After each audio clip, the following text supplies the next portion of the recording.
नमस्कार दोस्तों, TET exam fever में एक बार फिर से आपका स्वागत है। फ्रेंड्स, इस वीडियो में हम लोग बात करेंगे आरटीई के 20 महत्वपूर्ण प्रश्न जो कि एग्जाम की दृष्टि से बहुत ही ज़्यादा महत्वपूर्ण है। तो फ्रेंड्स, यदि आपको ये वीडियो पसंद आती है तो प्लीज़ ज़्यादा से ज़्यादा लाइक, शेयर और सब्सक्राइब कीजिएगा। तो चलिए वीडियो शुरू करते हैं। फ्रेंड्स, आज हम लोग पढ़ेंगे RTE top 20 important questions, friends, जो कि एग्जाम की दृष्टि से बहुत ही ज़्यादा इम्पोर्टेंट है। ओके, तो चलिए देखते हैं। पहला प्रश्न है, भारत में शिक्षा के अधिकार का जन्मदाता कौन है? तो फ्रेंड्स, भारत में शिक्षा के अधिकार के जन्मदाता गोपाल कृष्ण गोखले हैं। ओके, और फ्रेंड्स, यदि यही आपसे पूछ लिया गया कि बुनियादी शिक्षा के जनक कौन है, तो बुनियादी शिक्षा के जनक महात्मा गांधी हैं। ओके, तो इसको आप लोग ध्यान में रखिएगा। अगला प्रश्न है, भारत आरटीई लागू करने वाला कौन सा देश है? तो भारत आरटीई लागू करने वाला 135वां देश है। ओके, और यदि आपसे पूछ लिया गया कि आरटीई का फुल फॉर्म क्या होता है, तो फ्रेंड्स, इसका फुल फॉर्म होता है the right of children to free and compulsory education, जिसको हिंदी में बोला जाता है निःशुल्क और अनिवार्य बाल शिक्षा अधिकार अधिनियम। तो इसको भी आप लोग ध्यान में रखिएगा। ओके, चलिए अगला प्रश्न देखते हैं। अगला प्रश्न है, आरटीई एक्ट 2009 संपूर्ण भारत में कब लागू की गई थी? तो फ्रेंड्स, संपूर्ण भारत में यह 1 अप्रैल 2010 को लागू किया गया था। फ्रेंड्स, जब यह संपूर्ण भारत में लागू हुआ था तो उस समय जम्मू और कश्मीर में लागू नहीं किया गया था। ओके, तो इसको आप लोग ध्यान में रखिएगा कि आरटीई एक्ट 2009 संपूर्ण भारत में 1 अप्रैल 2010 को लागू किया गया था, और जब यह एक्ट लागू हुआ था तो जम्मू और कश्मीर में लागू नहीं किया गया था। ओके, चलिए अगला देखते हैं। अगला प्रश्न है, आरटीई एक्ट 2009 उत्तर प्रदेश में कब लागू हुआ? तो फ्रेंड्स, उत्तर प्रदेश में यह 27 जुलाई 2011 को लागू किया गया था। ओके, तो फ्रेंड्स, इसको आप लोग ध्यान में रखिएगा कि संपूर्ण भारत में आरटीई एक्ट 1 अप्रैल 2010 को लागू हुआ था और उत्तर प्रदेश में 27 जुलाई 2011 को। ओके, चलिए अगला देखते हैं प्रश्न। अगला प्रश्न है, शिक्षक को शिक्षा के अलावा किस कार्यों में लगाया जाएगा? तो शिक्षक को शिक्षा के अलावा जनगणना, आपदा राहत व चुनाव कार्यों में लगाया जाएगा। तो ये परीक्षा की दृष्टि से बहुत ही ज़्यादा महत्वपूर्ण प्रश्न है। इसको आप लोग डबल स्टार पे लगा लीजिएगा कि शिक्षक को जनगणना, आपदा राहत, जैसे आपकी कोई प्राकृतिक आपदा आ गई, भूकंप या बाढ़ आ गया, तो उसमें लगाया जाएगा, और चुनाव कार्य में। ओके, तो इसको आप लोग ध्यान में रखिएगा। चलिए अगला प्रश्न देखते हैं। अगला प्रश्न है, आरटीई एक्ट 2009 किस धारा में यह बताया गया है कि शिक्षक प्राइवेट ट्यूशन नहीं पढ़ा सकता है? तो फ्रेंड्स, धारा 28 में बताया गया है कि शिक्षक किसी भी विद्यालय या कहीं पर भी प्राइवेट ट्यूशन नहीं पढ़ा सकता है। ओके, चलिए अगला प्रश्न देखते हैं। अगला प्रश्न है, आरटीई एक्ट 2009 के अनुसार प्राथमिक कक्षाओं में छात्र एवं शिक्षक का अनुपात होगा। तो आरटीई एक्ट 2009 के अनुसार प्राथमिक कक्षाओं में छात्र एवं शिक्षक का अनुपात 30:1 होगा। 30 छात्र पर 1 अध्यापक होगा। ओके, तो इसको आप लोग ध्यान में रखिएगा। अगला प्रश्न है, आरटीई एक्ट 2009 के अनुसार उच्च प्राथमिक स्तर पर छात्र एवं शिक्षक का अनुपात होता है। तो उच्च प्राथमिक स्तर की बात की जा रही है, तो उच्च प्राथमिक स्तर पर छात्र एवं शिक्षक का अनुपात 35:1 होता है। 35 छात्र पर 1 अध्यापक होगा। ओके, तो चलिए अगला प्रश्न देखते हैं। अगला प्रश्न है, आरटीई एक्ट 2009 के अनुसार शिक्षक के लिए एक सप्ताह में न्यूनतम कितने घंटे कार्य होते हैं? तो शिक्षक को एक सप्ताह में 45 घंटे कार्य करने होते हैं। ओके, तो इसको आप लोग ध्यान में रखिएगा। ये भी परीक्षा की दृष्टि से बहुत ही ज़्यादा महत्वपूर्ण प्रश्न है कि शिक्षक को एक सप्ताह में न्यूनतम 45 घंटे कार्य करने होते हैं। चलिए अगला प्रश्न देखते हैं।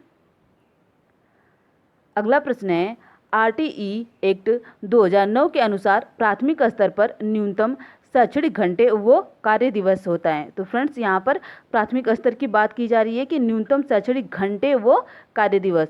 तो फ्रेंड्स, 800 घंटे और 200 दिन। ओके, इसको आप लोग ध्यान में रखिएगा।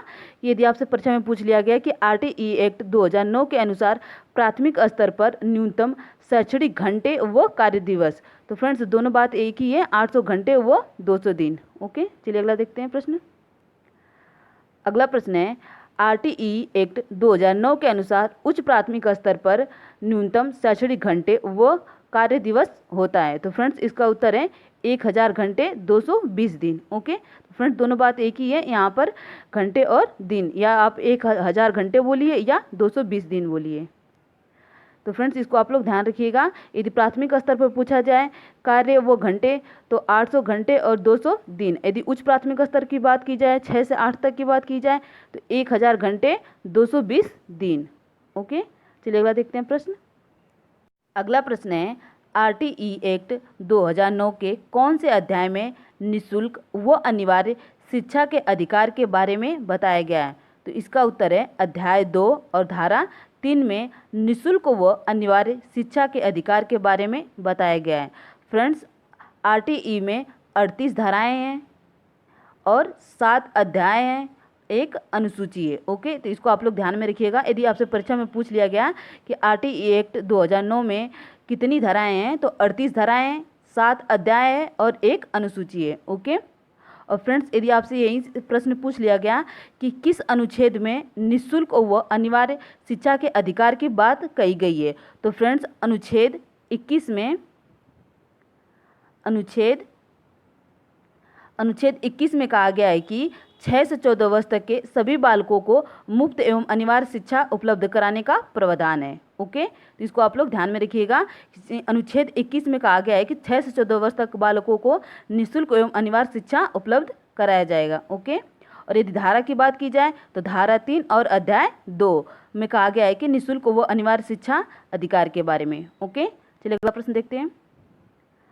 अगला प्रश्न है आरटीई एक्ट 2009 के अनुसार प्राइवेट स्कूलों में कितने प्रतिशत सीटें गरीब विद्यार्थियों के लिए आरक्षित होती हैं?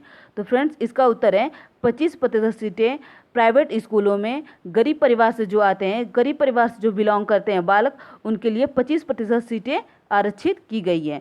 फ्रेंड्स बट ऐसा नहीं होता है, प्रेजेंट टाइम में देखने को नहीं मिलता है कि 25% सीटें गरीब विद्यार्थियों को मिल जाती है। ओके, चलिए अगला प्रश्न देखते हैं।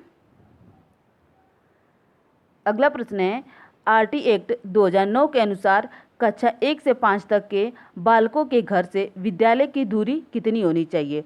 तो फ्रेंड्स इसका उत्तर है 1 किलोमीटर दूरी होनी चाहिए। ओके, और फ्रेंड्स यदि आपसे यही पूछ लिया गया कि उच्च प्राथमिक स्तर पर बालकों के घर से विद्यालय की दूरी कितनी होनी चाहिए तो उसका उत्तर होगा 3 किलोमीटर। ओके, कितना होना चाहिए? उच्च प्राथमिक स्तर पर बालकों के घर से विद्यालय की दूरी 3 किलोमीटर होनी चाहिए और प्राथमिक स्तर पर 1 किलोमीटर। ओके, इसको आप लोग ध्यान में रखिएगा। और फ्रेंड्स 1 से 5 तक बालकों के घर से विद्यालय की दूरी, यदि धारा की बात की जाए तो धारा 6 के अंतर्गत कहा गया है कि 1 से 5 तक के बालकों के घर से विद्यालय की दूरी 1 किलोमीटर होनी चाहिए। ओके, तो इसको आप लोग ध्यान में रखिएगा। चलिए अगला प्रश्न देखते हैं। अगला प्रश्न है आरटीई एक्ट 2009 के अनुसार स्कूलों में कितने प्रतिशत से अधिक पद खाली नहीं हो सकते हैं? तो फ्रेंड्स आरटीई एक्ट 2009 के अनुसार स्कूलों में 10% से अधिक सीटें खाली नहीं हो सकती हैं। 10% तक खाली हो सकती हैं फ्रेंड्स, लेकिन 10% से अधिक सीटें खाली नहीं हो सकती है। ओके, तो इसको आप लोग ध्यान में रखिएगा। चलिए अगला प्रश्न देखते हैं। अगला प्रश्न है आरटीई एक्ट 2009 की किस धारा में यह बताया गया है कि बच्चों को शारीरिक दंड देना और प्रताड़ित करना मना है? तो इसका उत्तर है धारा 17 में कहा गया है कि बालकों को शारीरिक दंड देना और प्रताड़ित करना मना है। जैसा कि पहले बालकों को बहुत ही मारा पीटा जाता था, उनको बहुत ही काफ़ी कठिन दंड दिए जाते थे, लेकिन अब ऐसा नहीं है। धारा 17 में कहा गया है कि बालकों को अब आप किसी भी प्रकार के शारीरिक मानसिक दंड नहीं दे सकते हैं। ओके, तो इसको आप लोग ध्यान में रखिएगा। चलिए अगला प्रश्न देखते हैं। अगला प्रश्न है आरटीई एक्ट 2009 के अनुसार कक्षा 1 से 8 तक यदि प्रवेश दिए गए सदस्यों की संख्या 200 से अधिक है तो विद्यार्थी एवं शिक्षक का अनुपात होगा? तो फ्रेंड्स इसका उत्तर है 40:1। यदि 200 से अधिक छात्र हैं तो विद्यार्थी एवं शिक्षक का अनुपात 40:1 होगा। 40 छात्रों पर 1 अध्यापक होगा। ओके, तो इसको आप लोग ध्यान में रखिएगा। चलिए अगला प्रश्न देखते हैं। अगला प्रश्न है आरटीई एक्ट 2009 बिल सर्वप्रथम कहाँ पेश किया गया था? तो फ्रेंड्स इसका उत्तर है सबसे पहले आरटीई एक्ट 2009 बिल राज्यसभा में पेश किया गया था। ओके, और फ्रेंड्स यदि ये आपसे पूछ लिया गया कि राज्यसभा में यह बिल कब पेश किया गया था तो 20 जुलाई 20 जुलाई 2009 को पेश किया गया था। ओके, राज्यसभा में यह 20 जुलाई 2009 को पेश किया गया था। ओके, तो इसको आप लोग ध्यान में रखिएगा। आरटी एक्ट 2009 बिल सर्वप्रथम कहाँ पेश किया गया था? सबसे पहले यह राज्यसभा में पेश किया गया था। कब पेश किया गया था राज्यसभा में? तो 20 जुलाई 2009। ओके, चलिए अगला प्रश्न देखते हैं। अगला प्रश्न है, आरटी एक्ट 2009 के अनुसार प्राथमिक स्तर पर एक अध्यापक को प्रतिदिन कितने घंटे पढ़ाना होगा? तो फ्रेंड्स, आरटी एक्ट 2009 के अनुसार प्राथमिक स्तर पर एक अध्यापक को प्रतिदिन 4 घंटे पढ़ाना होगा। ओके, तो इसको आप लोग ध्यान में रखिएगा। प्राथमिक स्तर की बात की जा रही है कि एक अध्यापक को प्रतिदिन कितने घंटे पढ़ाना होगा, तो 4 घंटे। ओके, चलिए अगला देखते हैं। फ्रेंड्स, यदि आपसे यही पूछ लिया गया कि आरटीई 2009 के तहत उच्च प्राथमिक स्तर पर एक अध्यापक को प्रतिदिन कितने घंटे पढ़ाना होगा, तो फ्रेंड्स यहाँ पे उच्च प्राथमिक स्तर की बात की जा रही है, 6 से 8 की बात की जा रही है कि एक अध्यापक को प्रतिदिन कितने घंटे पढ़ाना होगा, तो 4.5 घंटे। ओके, तो इसको आप लोग ध्यान में रखिएगा। यदि प्राथमिक स्तर की बात की जाए कितने घंटे पढ़ाना है, तो 4 घंटे, और उच्च प्राथमिक स्तर 4.5 घंटे। ओके, चलिए अगला प्रश्न देखते हैं। अगला प्रश्न है, एसएमसी जिसका फुल फॉर्म होता है स्कूल मैनेजमेंट कमेटी का अध्यक्ष कौन होता है? तो फ्रेंड्स, इसका उत्तर है अभिभावक। पेरेंट्स होते हैं एसएमसी के अध्यक्ष। ओके, तो इसको आप लोग ध्यान में रखिएगा। और यदि आपसे यही पूछ लिया गया कि एसएमसी का उल्लेख किस धारा में किया गया है, तो फ्रेंड्स आरटी एक्ट 2009 के अनुसार एसएमसी का उल्लेख धारा 21 में किया गया है। ओके, किस धारा में किया गया है? धारा 21 में। धारा 21 में एसएमसी का उल्लेख है। ओके, तो चलिए अगला प्रश्न देखते हैं।